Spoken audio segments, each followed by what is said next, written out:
Taste the Daily.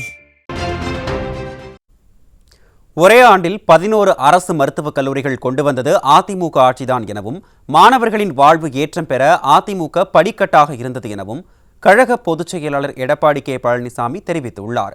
Cuddalore மாவட்டம் சேத்தியாத்தோப்பில் மக்கள் மத்தியில் உரையாற்றிய அவர் கொரோனா காலத்தில் தேர்வு எழுத முடியாத நிலை உருவானதால் மாணவர்களின் மனநிலையை அறிந்து ஆல் பாஸ் போட உத்தரவிட்டதாகவும் கூறினார். நம்முடைய குழந்தைகள் எப்படி வாழ வேண்டும், எப்படி கல்வி கற்க வேண்டும், அதையெல்லாம் செய்து காட்டிய தலைவர்கள் நம்முடைய தலைவர்கள். அந்த வழியில்தான் இன்றைக்கு அதிமுக ஆட்சி சிறப்பான ஆட்சியா செயல்பட்டது. பள்ளியிலே படிக்கின்ற குழந்தைக்கு காலனி, சீருடை, விலையில்லா புத்தகம், நோட்டு கொண்டு போறதுக்கு பைய, பள்ளிக்கு போறதுக்கு சைக்கிள் எந்த ஆட்சியில கொடுத்தாங்க? மாணவ செல்வங்களை எண்ணி பார்க்க வேண்டும், பெற்றோர்கள் எண்ணி பார்க்க வேண்டும். அது மட்டும் அதிகமான கல்லூரி எந்த ஆட்சியில் அதிகமான கல்லூரி கொடுத்தோம்? அதிமுக ஆட்சியில் தான் கொடுத்தோம். ஒரே ஆண்டில் 11 அரசு மருத்துவக் கல்லூரி மருத்துவமனையோட கொடுத்தோம்.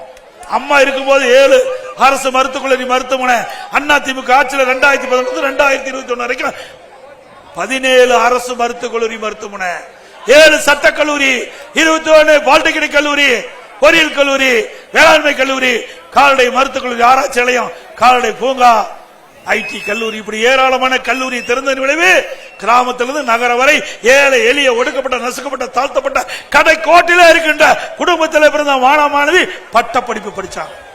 எந்த ஆட்சியில் செஞ்சாங்க? இன்னைக்கு இளைஞர்களை எண்ணி பார்க்க வேண்டும், மாணவர்களை எண்ணி பார்க்க வேண்டும்.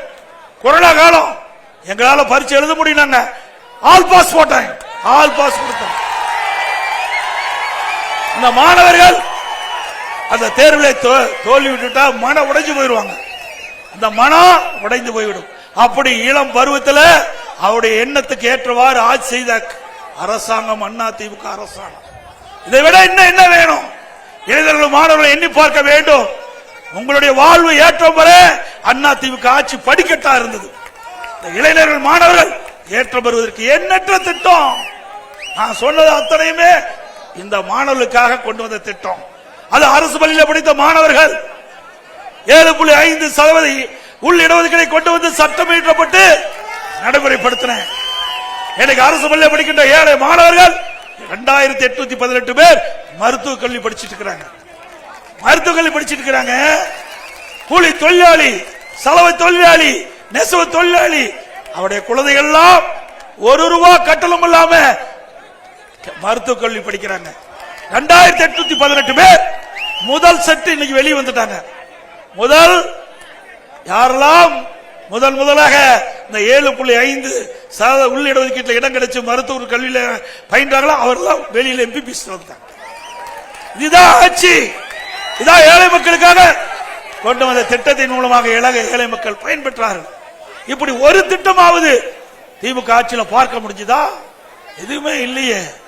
நாட்டு மக்களையே கண்டுகொள்ளவில்லையே. எப்பொழுது பார்த்தாலும் வீட்டு மக்களே சிந்தனை. எல்லா துறையும் ஊழல், ஊழல் துறை இல்லாத துறையே இல்லை. இன்றைக்கு திமுக ஆட்சியில் commission collection corruption, commission collection corruption இதுதான் நடக்குது, வேற ஒண்ணும் கிடையாது.